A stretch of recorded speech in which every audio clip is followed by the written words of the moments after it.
Bonjour à tous, ça y est, on vient enfin d'arriver à Bahir Dar, à la source du Nil Bleu, et on va pouvoir commencer notre projet.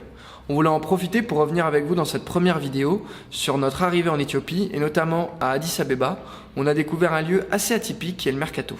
Le Mercato d'Addis, c'est en quelque sorte le plus grand marché à ciel ouvert du continent africain. C'est une véritable fourmilière avec plus de 16 000 personnes qui y travaillent quotidiennement. Ce qui est assez marrant, c'est que c'est à la fois le chaos et l'anarchie totale, mais en même temps, il y a une véritable organisation par corps de métier. Alors avec Arthur, on s'est baladé pendant 3 jours dans les allées du marché et aujourd'hui, on vous emmène à cette découverte.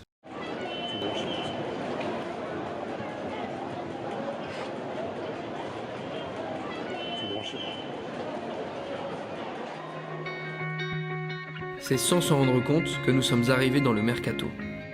Il faut s'enfoncer et se perdre dans les ruelles du marché pour être pris par l'immensité du lieu. On y croise vendeuses de café et d'épices, artisans et porteurs qui s'y côtoient chaque jour. Les sens sont en éveil. Les bruits, les odeurs et les couleurs bousculent et saisissent le visiteur.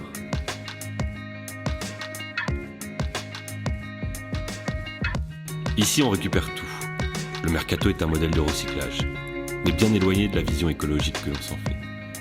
C'est devenu une économie à part entière.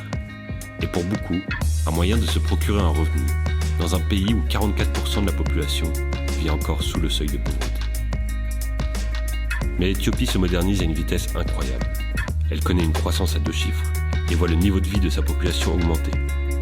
Addis est le symbole de cette transformation. Ces 5 dernières années, le développement urbain a radicalement transformé le visage de la capitale. Ainsi, l'organisation actuelle du Mercato est bousculée par toutes ces transformations. Des terrains sont récupérés pour des projets immobiliers qui risquent à terme de faire changer sa forme traditionnelle.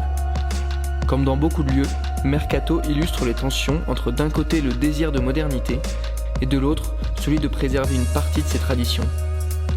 Tensions qui vont de pair avec toute modernisation rapide d'un pays.